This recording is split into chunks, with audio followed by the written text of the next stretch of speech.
Now, welcome to the next class of electrochemistry. Today, we will talk about electrolysis. Electrolysis is made up of two words, electro plus lysis. It is breaking with the help of electricity. Whenever you will pass electric current through an electrolytic solution, it breaks into cation and anion. Faraday gave us two laws of electrolysis. The first law states the amount of any substance liberated or deposited on electrode is directly proportional to the quantity of charge passed through it. Now, if m is the mass deposited and q be the charge passed, then m is directly proportional to q. Changing the sign of proportionality to equality, we add a constant that is Z, which is an electrochemical equivalent. Now, Q is equal to I into T, where I is current in amperes and T is time in seconds. So, the formula becomes M is equal to Z I T.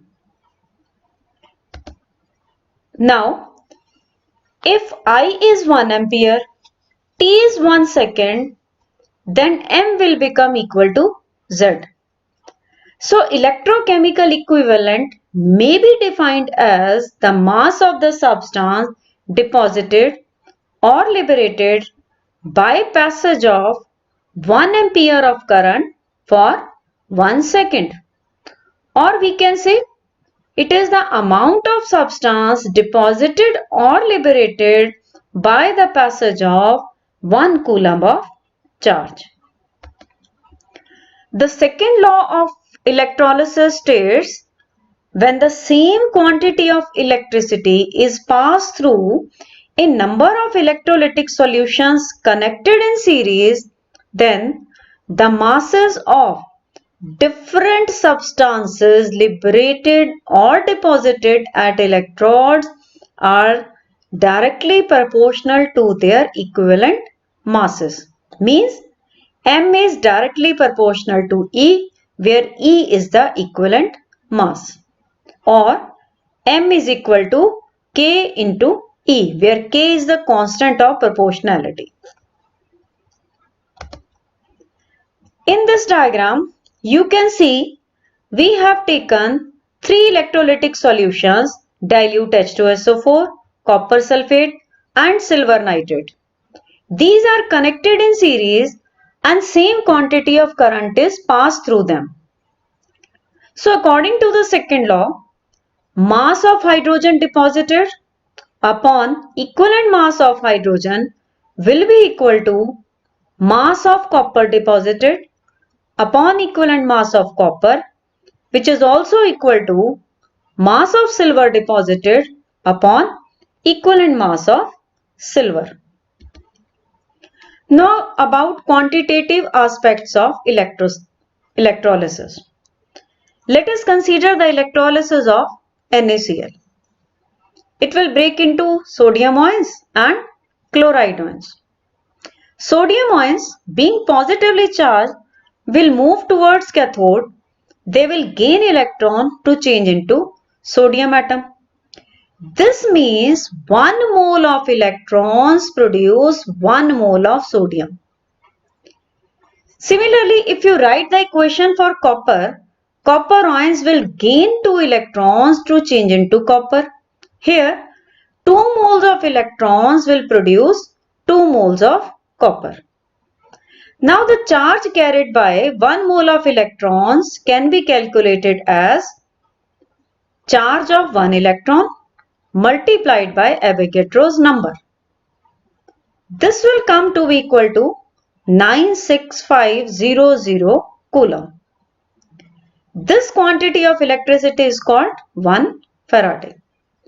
So in the above equation, we can also say that by passing 1 Faraday of electricity, we will get 1 mole of sodium, or by passing 2 Faraday of electricity, we will get 1 mole of copper.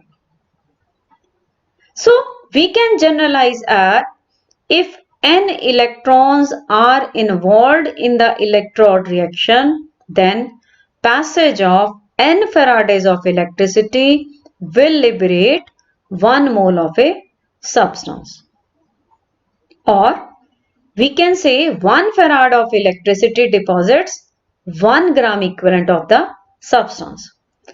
So from here we can also define Z, which is equal to equivalent mass of a substance divided by 96500.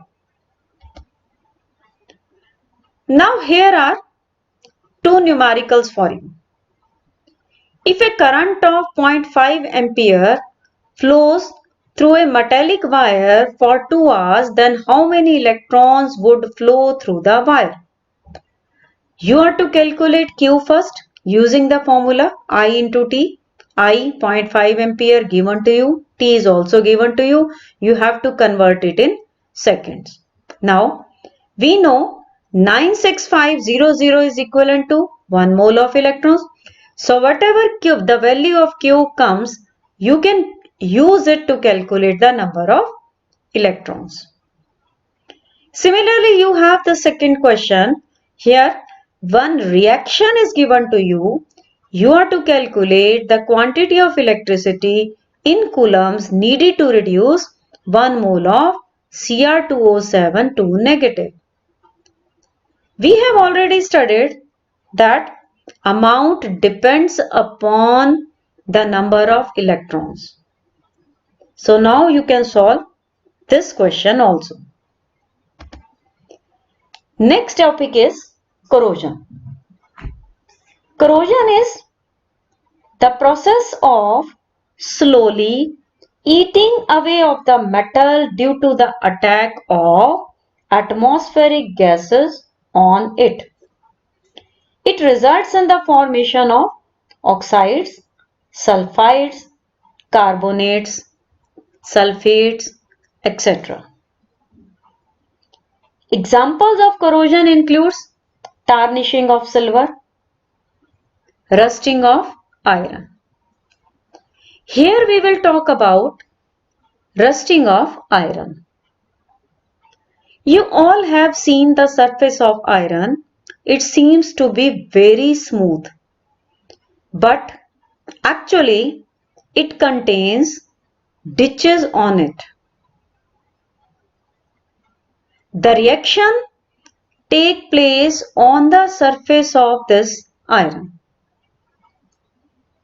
At one corner, iron gets oxidized to change into ferrous ions by losing 2 electrons. This part acts as an anode. These electrons move to the soft metal, move through the metal and go to another spot. There, these electrons reduce oxygen in the presence of H ions to form water. That spot will act as cathode. Now, where do these H ions come? Oxygen is present in the atmosphere. These H ions come from carbonic acid, H2CO3. Carbonic acid is formed by the combination of moisture with carbon dioxide in the atmosphere. Carbonic acid is a weak acid. It releases H ions. So the reaction taking place as cathode is oxygen from the atmosphere, H ions from carbonic acid, electrons coming from anode. So these form water.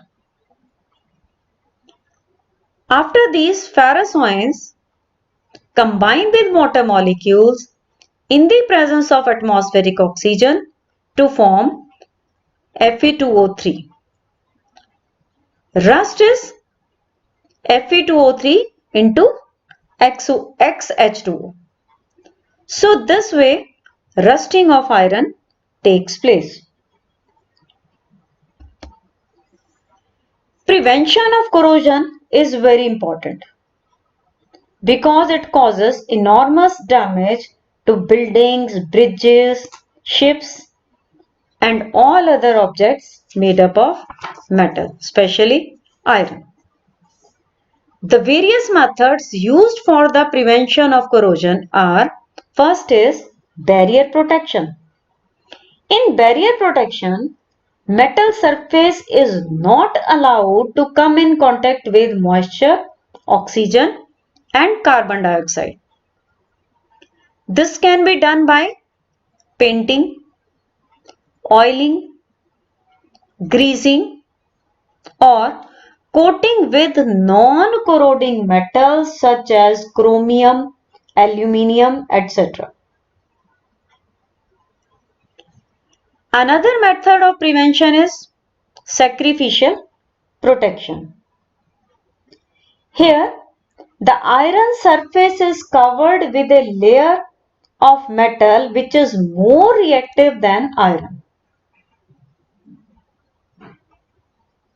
In that case, that metal will lose electrons instead of iron. The most popular example of a sacrificial protection is coating of zinc on iron, which is also known as galvanization. Then the next method is cathodic protection. In this case, the iron object to be protected is connected to a more active metal either directly or through a wire.